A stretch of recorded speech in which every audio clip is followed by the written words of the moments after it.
New ইয়র্কের Jackson থেকে আপনাদের সঙ্গে আছে আমি খালেদ মহিউদ্দিন। দর্শক, আজকের খবর শুনলে আপনাদের চোখ কপালে উঠবে। ধৈর্য ধরে শুনতে থাকুন।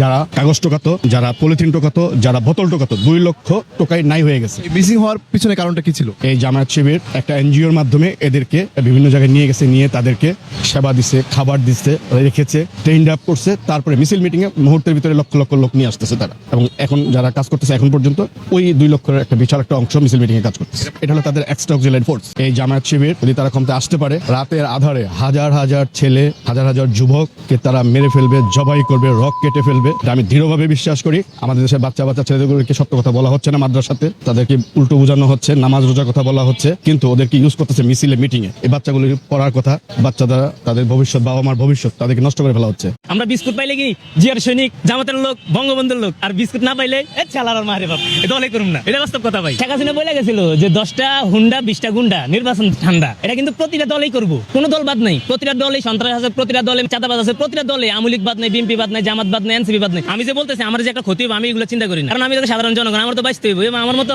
অনেক মানুষ আছে বাঁচতে হইব। কিন্তু অনেকেই ভয়ে ভ্রান্তিতে কিছু বলতে চায় না। এমন বাংলাদেশ দেখতে চাই যে বাংলাদেশ স্মার্ট দরকার নাই। স্মার্ট হওয়ার কারণে আমরা এমন ওভার স্মার্ট হয়ে গেছি, যেটা অংশ খুঁজতে খুঁজতে আমরা যে কোন প্রেক্ষাপটে ধ্বংস করে ফেলেছি বাংলাদেশ, আমরা আজও টের পাই না। এবং নির্বাচনের আর মাত্র 6 দিন বাকি আছে, এবং এই 6 দিনের ভিতরে কিন্তু অনেক ঘটনা ঘটবে, দেশি চক্রান্ত, বিদেশি চক্রান্ত। এখন দেখুন, হাদি হত্যায় আমি মনে কষ্ট পেয়েছি। ছেলেটা ভালো ছিল, সে ইনসাফের কথা বলতো, ন্যায় বিচারের কথা বলতো। বিভিন্ন গোয়েন্দা সংস্থা সূত্রে আমরা যেটা জানি যে হাদির হত্যাকারী ফয়সাল সে ভারতে আছে, তার সহযোগী আলমগীর শেখ সেও ভারতে আছে, এবং এগুলোর প্ল্যান করেছে আওয়ামী লীগের লোকজন, জাহাঙ্গীর কবির নানক সহ। এখন যারা ভারতে আছে এদেরকে সরকার কিভাবে আনবে আমাকে বলেন তো? সরকার তো শেখ হাসিনা কি আনতে পারে না, যে শেখ হাসিনা 1500 হত্যার দায় আছে তার। এখন যমুনার সামনে আন্দোলন করে তারা কি অর্জন করবে? এখন তারা যদি মনে করে যে বিএনপি কেউ মারছে, বা তারা যদি মনে করে যে সরকারের কেউ মারছে, তারা প্রমাণ হাজির করুক, যে দেখো প্রমাণ, তারা তো হাজির করতে পারে না। এখন তারা দাবি করে যে জাতিসংঘ কর্তৃক তদন্ত করতে হবে। ভাই, জাতিসংঘ এতই ঠুনকো জিনিস যে কোন দেশে একটা খুন হলো সেখানে তদন্ত করবে? এটা তো হয় না। তারপরে সরকার বলছে ঠিক আছে, আমরা জাতিসংঘের মানবাধিকার কাউন্সিলকে বলবো যাতে হাদি হত্যা তদন্ত করে। আর আমরা জানি না তারা রাজি হবে কি হবে না, বাট আমরা রিকোয়েস্ট করবো। এগুলো তো মুখের কথা না রে ভাই। ভারত হচ্ছে বর্তমানে আমাদের শত্রু রাষ্ট্র। সেই রাষ্ট্রে যদি কোনো খুনি পালিয়ে যায়, আপনি কিভাবে ফেরত আনবেন বলেন? আপনি ভারতের সঙ্গে যুদ্ধ করবেন? পারবেন না তো। তারপরেও হাদির ভাইকে বার্মিংহাম দূতাবাস চাকরি দিয়েছে। তারপরে 1 কোটি টাকা নগদ, 1 কোটি টাকা ফ্ল্যাট, এখনো দিয়েছে কিনা জানি না, বাট দেওয়ার তো কথা। তাহলে আমার প্রশ্ন হচ্ছে যে এই নির্বাচনের 5 দিন আগে এখন এই ধরনের জমায়েত কেন? অনেকে বলতেছেন যে আসলে সরকারি পরিকল্পনা করে এই জমায়েতটা করেছে যাতে আরো কিছুদিন থাকা যায়। এবং অবশ্যই অনেকে দাবি করতেছেন, এইগুলো আমার কথা না, কিন্তু অনেকে দাবি করতেছেন যে ডক্টর ইউনূস কিছু জানেন না, কিন্তু তার সঙ্গের কিছু উপদেষ্টা আছে, সেই উপদেষ্টারা চাইতেছে নির্বাচনটা না হোক এবং ক্ষমতা আরো দীর্ঘায়িত হোক। এবং তাদের পরিকল্পনাতেই এই হাদি হত্যার বিচারের দাবিতে নির্বাচনের ঠিক 5-6 দিন আগে যমুনার সামনে জমায়েত করবে। সেই জমায়েত প্রতিদিন আস্তে আস্তে আস্তে আস্তে বড় হবে, এবং নির্বাচনের আগের দিন সেই জমায়েত একদম ঢাকা শহর আশপাশে ছেড়ে যাবে। তারপর বলবে আমরা নির্বাচন চাই না, হাদি হত্যার বিচারের আগে কোনো নির্বাচন নাই, হচ্ছে গিয়ে প্ল্যান। তো যেটা সরকার ছত্রভঙ্গ করে দিয়েছে। আমি বারে বারে বলি দর্শক, নির্বাচনের কোনো বিকল্প নাই, সে বিএনপি আসুক, জামাতি আসুক। এবং সবচেয়ে বড় কথা হলো যে নির্বাচন কমিশন, দেখুন নির্বাচন কমিশনটা খুবই দুর্বল। এই যে এস এম নাসিরউদ্দিন প্রধান নির্বাচন কমিশনার, তো এই নাসিরউদ্দিনের যারা কাছের লোক, তাদের সঙ্গে তো আমার মাঝে মাঝে কথাবার্তা হয়। অত্যন্ত ভীতু মানুষ, ভয় পায়। কিছুদিন আগে যখন ছাত্র দল নির্বাচন কমিশন ঘেরাও করলো, তখন উনি খুব ভয় পেয়ে গেছে। উনি চিন্তা করলো যে আওয়ামী লীগ তো আমাদের শত্রুই, এখন যদি এই বিএনপি শত্রু হয়ে যায়, এই ছাত্র দল নির্বাচন কমিশন ঘেরাও করলো, তো আমরা কই যাবো? তখন ওনার ওয়াইফ বলতেছে যে দরকার নাই, তুমি রিজাইন করে দাও, তোমার পূর্বসূরিরা দেখো না জেলে, হয়তো তোমাকেও জেলে নিয়ে যাবে, এখন আওয়ামী লীগ শত্রু, বিএনপি শত্রু। তখন উনি বাধ্য হয়ে এই বিএনপি ঋণ খেলাপি এবং দ্বৈত নাগরিকত্বদের মনোনয়ন বৈধ বলে ঘোষণা করে দিয়েছেন। যেমন চট্টগ্রামের আসলাম চৌধুরী, তার নাকি 1700-1800 কোটি টাকা ঋণ, তার মনোনয়নও বৈধ করে দিয়েছেন। সেই আসলাম চৌধুরী জুলাই যোদ্ধাদেরকে বিভিন্ন অ্যামাউন্টের চেক দিয়েছে, যে তোমরা জুলাইতে যুদ্ধ করেছো, আহত হয়েছো, এই নাও চেক, তোমাদেরকে অনুদান দিলাম। তো তারা ব্যাংকে গিয়ে দেখে চেক বাউন্স, টাকা পয়সা নাই। তারা আসলাম চৌধুরীকে বললো যে ভাই আপনি যে চেক দিয়েছেন ওটা টাকা পয়সা নাই। আসলাম চৌধুরী বললো যে আচ্ছা অমুক তারিখে যাও, আমি টাকা জমা দিই, তারপর উঠাইও। ওই তারিখে গিয়েও দেখে যে অ্যাকাউন্টে টাকা নেই। তো এই হচ্ছে গিয়ে অবস্থা। তো এইসব আসলাম চৌধুরী, বিএনপি নেতা আসলাম চৌধুরীদের মতো লোক, তারা সংসদে গিয়ে দেশ ও জাতির কি উপকার করবে আমাকে বলেন তো? তারপর দেখেন এই নির্বাচন কমিশন অত্যন্ত দুর্বল। আপনাকে একটা খবর দেখাই, মানে এদের কাজকর্ম, মানে এদের কোনো নিরপেক্ষতা মনে হয় না, এরা যে যা বলে তাই শুনে। সরকার কিন্তু নির্বাচন কমিশনের উপরে কোনো প্রভাব বিস্তার করে না, প্রভাব বিস্তার করে দলগুলো। এখন কোন দলের কথা এই কাজটা করছে আমি জানি না। এখানে দেখুন খবর, এবারে নির্বাচনে পর্যবেক্ষক নিয়োগ দেওয়া হবে মোট ৫৫,৪৫৪ জন।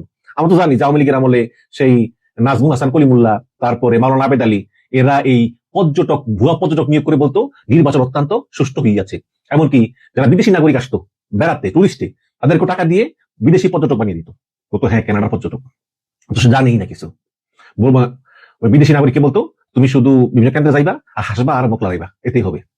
তো এখানে খবর, এবারে নির্বাচনে পর্যবেক্ষক নিয়োগ দেওয়া হবে মোট ৫৫,৪৫৪ জন। এর মধ্যে পাশা নামের একটি এনজিওই দিবে সবচেয়ে বেশি ১০,৫৫৯ জন, মানে মোট পর্যটকের প্রায় ১৯%। দ্বিতীয় স্থানে যারা আছে তাদের অনুমতি ৩,৫৬১ জন। ইন্টারেস্টিংলি এই পাশা এনজিওর কর্মী মাত্র একজন, উনি হচ্ছে নির্বাহী পরিচালক সৈয়দ হুমায়ুন কবির। এই এনজিওর প্রধানের অফিসও কিন্তু ওনার বাসার ড্রয়িং রুমে। আরো রহস্যের বিষয় হলো, এই পাশা নির্বাচন কমিশনের নভেম্বরের প্রথম ধাপের নিবন্ধন তালিকায় ৬৬টি সংস্থার মধ্যে না থাকলেও পরবর্তীতে ১৫টি সংস্থার সঙ্গে নিবন্ধন পায় ডিসেম্বরে। মানে প্রথম ধাপে তাদের অবস্থান ছিল 67। পরবর্তীতে নির্বাচন কমিশন যাচাই বাছাই করে 15টা এনজিওকে সিলেক্ট করে, তার ভিতরে এই পাশা একজন। প্রশ্ন হলো, ঠিক কোন ক্ষমতাধরের ইশারায় মাত্র একজনের এনজিওকে ১০,০০০ জন পর্যবেক্ষক দেওয়ার অনুমতি দেওয়া হলো? আর ঠিক কাদেরই এখন এই ১০,০০০ জন হিসাবে ভোটের মাঠে অ্যাক্সেস দিয়ে রাখা হবে? মানে আমি জানতে চাই যে আসলে কোন দল, এটা বিএনপি নাকি জামাত? কাদের চাপে একটা নাম সর্বস্ব এনজিও, যার মালিক ছাড়া আর কেউ নাই, যার ড্রয়িং রুম হচ্ছে বাসা, তাকে অনুমতি দেওয়া হলো ১০,০০০ পর্যবেক্ষক নিয়োগ দেওয়ার? এবং এই ১০,০০০ পর্যবেক্ষক কিন্তু ভোট কেন্দ্রে অ্যাক্সেস পাবে। তারা গিয়ে সেখানে কি করবে, এটা হচ্ছে দেখার বিষয়। নির্বাচন নিয়ে কিন্তু দর্শক বহুমুখী ষড়যন্ত্র চলতেছে এবং সোশ্যাল মিডিয়া ইনফ্লুয়েন্সারও কিন্তু দুভাগ হয়ে গিয়েছে। দেখুন, তারেক রহমানের সমালোচনা আমরা করতেই পারি, বাট আমি তো দেখেছি 17 বছর, উনি ভালো মানুষ, ফ্যামিলি মানুষ, উনি এত প্যাচগোছও বোঝে না, আবার বেশি মানুষ পছন্দ করে না, নিরিবিলি। এখন তো নির্বাচন করে রাজনীতি করে অনেক মানুষ থাকে, সহ্য করতে হয়। ওনার যে ফ্যামিলি কার্ড, কৃষি কার্ড, এগুলো কিন্তু ওনার প্ল্যান কিন্তু ভালো, ওনার প্ল্যান কিন্তু ভালো। উনি চায় আসলে জনগণের কল্যাণ করতে। এখন বিএনপির মাঠ পদে চাঁদাবাজি, দখলদারি, এগুলি তো আছেই। এখন উনি আসলে কতটুকু কি করতে পারে সরকার এলে সেটা দেখার বিষয়, বাট ওনার নিয়ত কিন্তু সৎ। এখন বিভিন্ন জায়গা থেকে তারেক রহমানকে হরদম পচানো হয় যে এই করছে সেই করছে, আবার বলে খাম্বা। বাই খাম্বার সঙ্গে তারেক রহমানের কোনো সম্পর্ক নেই, এগুলো হচ্ছে আওয়ামী লীগের বয়ান। এই আওয়ামী লীগের বয়ানগুলো এই জামাতের কিছু লোক এখন বিএনপির উপর চাপাচ্ছে, আবার পাশাপাশি বিএনপির লোকগুলো আওয়ামী লীগের বয়ান জামাতের উপর চাপাচ্ছে। ৭১-এর রাজাকার জামাতকে বলতেছে, এগুলো আওয়ামী লীগ বলতো, পাকিস্তান পাঠিয়ে দিন, আওয়ামী লীগ বলতো। আবার তারেক রহমান বলে ৯০ জালেম আসছে, আবার জামাত বলে নতুন স্বৈরাচার, পুরান স্বৈরাচার সব একসঙ্গে বিদায় করা হবে। ঠিক আছে, এগুলো রাজনৈতিক কথাবার্তা, কিন্তু মাঝে মধ্যে যেমন ফ্রান্সের একজন ইনফ্লুয়েন্সার আছে, তিনি যে ভাষায় কথা বলেন, সবসময় অনবরত তারেক রহমানের বিভিন্ন নীতি সমালোচনা করেন বা পচান, কখনো যৌক্তিকভাবে কখনো অযৌক্তিকভাবে। ঠিক আছে, হয়তো যে নির্বাচন সামনে, তিনি যেহেতু জামাতের সমর্থক, তিনি তো এটা করবেনই। আবার বিএনপিও কিন্তু কম না, বিএনপি আবার নিয়োগ করেছে একজন অনুসন্ধানী সাংবাদিককে, যিনি আবার অনবরত বিএনপির হয়ে প্রচারণা করে যাচ্ছেন এবং জামাতের বিভিন্ন গোপন তথ্য ফাঁস করে দিচ্ছেন, জামাতের বিভিন্ন অডিও ফাঁস করে দিচ্ছেন। এইভাবে তিনি বিএনপিকে নির্বাচনে জিততে সহায়তা করতেছেন। তো সেই অনুসন্ধানী সাংবাদিক একটা পোস্ট দিয়েছেন, সেটা হচ্ছে যে আগামী 12ই ফেব্রুয়ারি 2026 অনুষ্ঠিতব্য ত্রয়োদশ জাতীয় সংসদ নির্বাচনের অন্তত 96 ঘন্টা আগে অন্তর্বর্তীকালীন সরকারের সাথে ওতপ্রোতভাবে জড়িত এই সকল ব্যক্তি, মানে এই ছবি দিছে, এই সকল ব্যক্তির নির্বাহী ক্ষমতা এবং পদের ব্যবহার রহিতকরণ অত্যন্ত জরুরি। মানে নির্বাচনের 96 ঘন্টা আগে, মানে 4 দিন আগে এইসব ব্যক্তিগুলোকে সরকার থেকে বহিষ্কার করতে হবে। সবচেয়ে উত্তম হয় যদি ডক্টর ইউনূস ব্যতীত সকল উপদেষ্টা এবং বিশেষ সহকারীদের নির্বাহী ক্ষমতা এবং পদের ব্যবহার একসঙ্গে রহিতকরণ।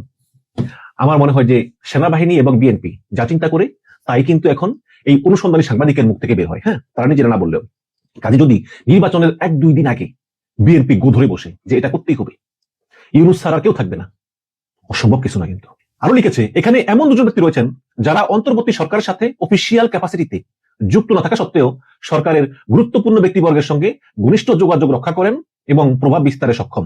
নির্বাচনের আগে এই 2 ব্যক্তির সরকারের অন্দরমহলে বা সংরক্ষিত এলাকা বা যে কোনো সরকারি কার্যালয়ে প্রবেশ সীমিত করা প্রয়োজন।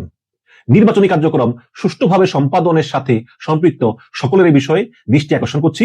এখানে বাণিজ্য উপদেষ্টা শেখ বশির উদ্দিনের নাম আছে, জ্বালানি উপদেষ্টা ফয়জুল কবির, তারপরে আরেকজন মনে হয় সচিব বা কিছু, রেজওয়ান হাসান পরিবেশ উপদেষ্টা, তারপরে আদিলুর রহমান উপদেষ্টা, খলিলুর রহমান, তারপরে ছোটন, নুরুল ইসলাম ভুইয়া ছোটন, তারপরে খলিলুর রহমানের সহকারী মোস্তাকিম বিল্লাহ জহির, তারপরে খোদাবক্স সহ আরো কিছু নাম আছে এখানে।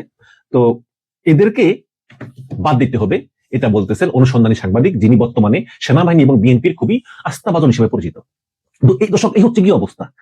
এখন বিএনপি চায় নির্বাচন কমিশনের উপর প্রভাব বিস্তার করতে, অলরেডি তারা বিভিন্নভাবে সক্ষম হয়েছে।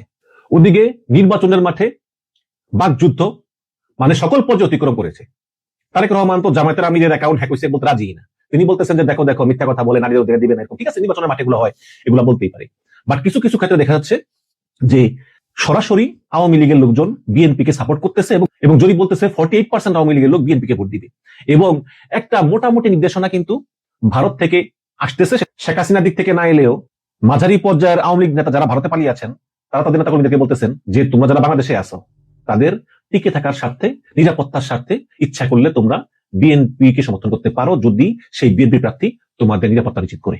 অলরেডি দেখেছি বিভিন্ন জায়গায় জায়গায় বিএনপি প্রার্থীরা বলতেছেন যে বিএনপি ক্ষমতা এলে আওয়ামী লীগের মামলা তুলে নেওয়া হবে, নিরাপত্তা নিশ্চিত করা হবে, আরো অনেক প্রতিশ্রুতি দিচ্ছেন। এই তো সব মিলিয়ে নির্বাচন হবে কি হবে না, এটা নিয়ে কিন্তু রহস্য আরো ঘনীভূত হতে পারে। পিকচার কিন্তু আবি বাকি হয়। এখন যদি নির্বাচনের শেষ সময়ে বিএনপি দাবি করে যে ইউনূস ছাড়া সকল উপদেষ্টার পদত্যাগ চাই, হ্যাঁ, তখন কি হবে? ওদিকে 10,000 ভুয়া পর্যবেক্ষক কিন্তু নিয়োগ দেওয়া হয়ে গেছে, যারা নির্বাচনের দিন কেন্দ্রের ভিতরে থাকবে। তারা কারা? তাদের উদ্দেশ্য কি? আবার যদি জামাত বলে ইনকিলাব মঞ্চকে দিয়ে যে হাদি হত্যার বিচার রায় কোন নির্বাচন না, এবং আজকে এই যে এই ধাওয়া পাল্টা দেওয়া হলো যমুনার সামনে, এটা যদি কন্টিনিউ চলতেই থাকে আগামী 4-5 দিন, হ্যাঁ, তাহলে নির্বাচন কিভাবে হবে বলেন তো? তো নির্বাচন হবে কিনা এখনো কিন্তু বলা যায় না।